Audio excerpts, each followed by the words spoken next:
form benches, etc.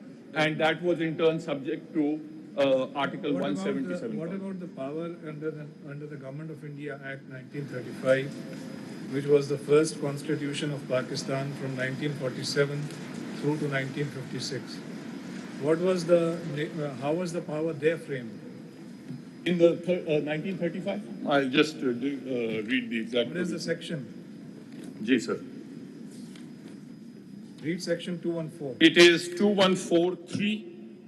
Subject to the provisions of any rules of court, the Chief Justice of India shall determine what judges are to constitute any division of the court. Now kindly read subsection. And what judges are to sit for any purpose. Power of the roster. Ji, sir? The power of the roster. Yes, it was there. Now actually, the power of the roster goes much further back in time.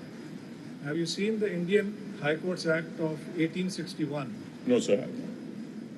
Let me tell you where this power comes from and how it ends up in the judicial case law. You see, after the British took direct rule of India in 1858, one of the first laws that was made in 1861 was in relation to the power to issue letters patent to create high courts. Madras, Calcutta, Yes. Bombay and all that. So this is something that goes back to the very beginning of British rule in India. Now this provision, this Act of 1861, also had something to say in relation to that. Let me read out to you section 14 of this Act, 1861. Because at that time there were only high courts, right? Federal court comes in 1935.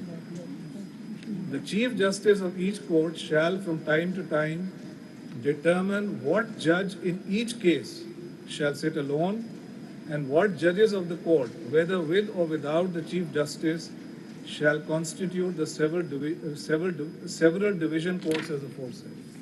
So the Chief Justice as the master of the roster is a power that goes back to the very beginning of British rule and whatever follows thereafter. This position continues for several decades until we reach 1935. In between, we have the Government of India Act 1915. वो आपने देखा है? नहीं. उसमें भी section 108 था, which was in exactly these terms. ठीक है? अब आपका आ गया 1935 का Government of India Act, where you just read out for us subsection 3, right? Subject to rules made. But the rule-making power under subsection 1, legislature had no interference with that. Yes, sir. Then we have the But the Governor General did. It was with the approval of the Governor. Approval. He couldn't make them, he could only approve. Yes, but the approval in his discretion. As originally contained. My lord. Now we come to the 56th Constitution, uske provisions aapne hame bataye hain. Then we come to the 1962 Constitution, where the article takes the shape that it now has. But the 62 Constitution, as I said when Mr. Ibrahim was arguing, in the third schedule, it had a specific legislative entry for Supreme Court. Yes. Interim Constitution reverts structurally to the position of Government in India. 1973 Constitution does that.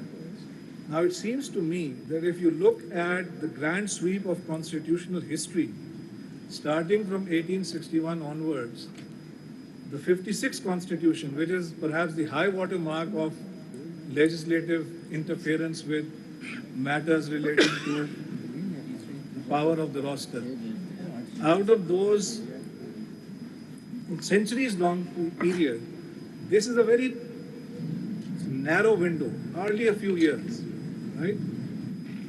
This expanse, which I think is about 150, 160 years,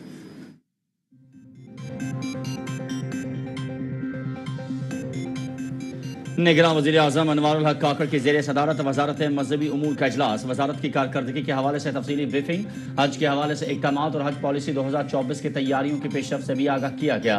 हज policy जल्द से जल्द वफाकी काबीना को मंजूरी के लिए पेश की जाए। निगरान वज़ीर-ए-आज़म अनवारुल हक काकड़।